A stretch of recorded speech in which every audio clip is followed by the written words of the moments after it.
Үйде дәмді пицца дайындаймыз. Кеңірек ыдысқа 1 шай қасық қашытқы салып, оған 200 мл жылы су құямыз.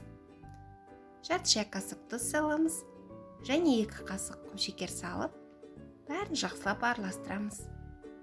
2 қасық ұнымызды еректен өткізіп қосып араластырып, бетін жауып, 10-15 минутқа қойып қоямыз. Оған дейін соусымызды дайындаймыз. 3 болгар бұрышын ашып тазалап, блендерға салып, аскөппен ұсақтаймыз. Табамызды қыздырып, сәл сұйық құйып, салып қуырамыз.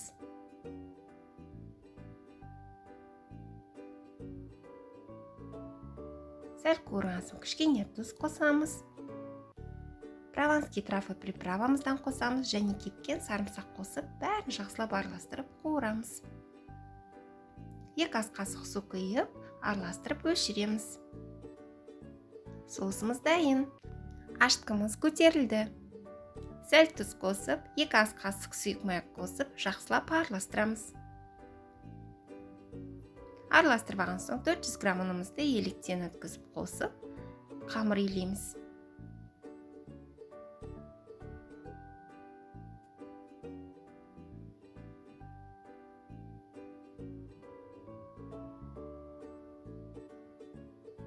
Қамырымызды илеп, бетін жауып, жарты сағатқа қойып қоямыз көтерілгенше. Оған дейін салмамызды дайындаймыз. Шұжықтарды мен осылай турап қосатын боламын. Сырымызды ұсақ күштен өткізіп, алдын ала дайындап аламыз. Көтерілген қамырымызды 2 бөлікке бөліп, осылай жұқа қылып жаямыз.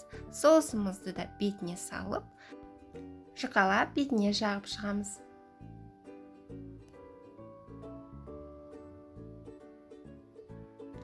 Үстінен осылай маслина септік.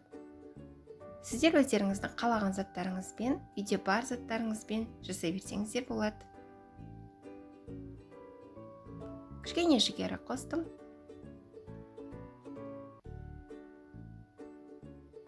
Шұжықтарды осылай жұқа қылып турап, тізіп шықтым. Үстінен сыр септім. Шұжықтарды сіздер сырдың үстінен тізіп шықсаңыздар болады.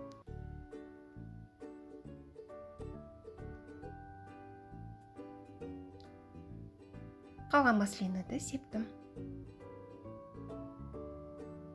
Келесі пиццамызды тура солай жайып, соусымызды жағып, шығамызда қалаған заттарымызды жасай береміз. Мен осындай көк шөппен және пиязбен жасауды жөн көрдім. Қалған сырымызды себеміз. Сырларыңыз артылып қалса, тоңазытқышқа қатырып қойсаңыздар болады. Келесі пиццаға пайдалана бересіздер. Үстінен қалған шұжықты сақтап турап қостым. Және де алдын ала турап қойған сосискаларды осылай тізіп шықтым. Бәрін дайындап алған соң 180 градуста қызып тұрған духовкада 10-15 минут пісіріп аламыз. Пиццаларымыз дайын, өте дәмді. Менің каналыма тіркелуді ұмытпаңыздар, бұдан да басқа дәмді рецепттер бар.